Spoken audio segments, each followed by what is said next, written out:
We're going to look at trigonometric transformations, which is part of the Year 11 SACE and NTCET Math Methods course. In general, the form is an equation for a function, which is y equals a, and this can be cos, sin or tan. And I'd like you to investigate or think about how do they all do very similar things.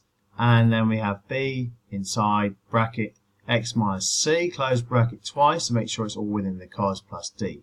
And how do each of these values, if they change, affect the shape of the traditional cos x graph? And to support me doing this the first time, because they do say that a picture paints 1,000 words, we're going to use the TI84 and we're going to use one of its apps, which is a transformation app. So moving over to the calculator, you see that I've already put them in, exactly the same ones that I showed you a minute ago, and we're doing them individually, and I've turned them all off by going over to the equals and pressing enter. I just left the A1 on to give you an example for this. We then need to go into the app to turn it on, and transformations is T, it's the last letter close to the end of the alphabet, and there it is at the bottom. Let's press enter. It tells me a little bit about it. Okay, thank you very much, and away we go. If we go into y equals now, you can see that things have changed. Okay, it will allow me to graph these two. So only let me to do two. I'm just going to focus on one, which is the a cos x. So what effect does taking the cos x graph and multiplying it by a have? So if we go to graph, there's a cos x when a is 1, and it tells you that at the bottom. And setup, don't forget, on your calculator will be F5. So we go to alpha F5. And there's several options open here, and I suggest that you have a play with all of them. Obviously, we can change the window if we want to, but I'm happy with that. It's already set it up from minus pi to pi. That's okay with me for now for this example. And I'm going to leave trails off for a minute, and I can control playing it.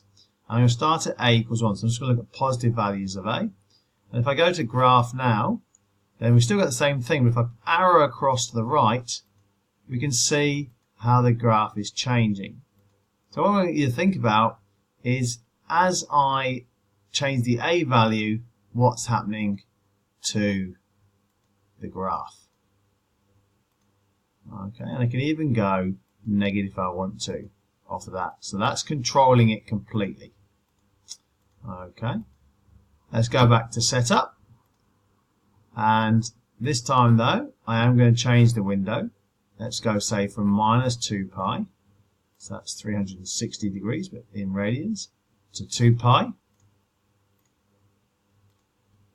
Go back up to settings. Let's have the trail on to show something a bit different this time. So I'll show you that's going to leave the previous one on there, a bit like a sort of loci points, I suppose. And I'm going to get to automatically play for me. And this time, I'm going to have it as a equals 1. Oh, sorry, I didn't press enter on that one. Go across. Let's play it automatically for me. It starts at 1, goes up by 1. Could change it to a half, I suppose, if I wanted to, but I'll leave it at 1. And let's have it going up to 5. That looks okay to me. Press graph. And we can see that it's changing and what's happening each time. And have a play with all of these settings. I think I'm going to press enter again to stop it. There we go. My favourite, I think, or the one I feel most comfortable with, is using the play control, because I've got more variety of that, and even perhaps leaving the extras on there. So there's a is 1. Okay, sorry. There's a is 2. A is 3.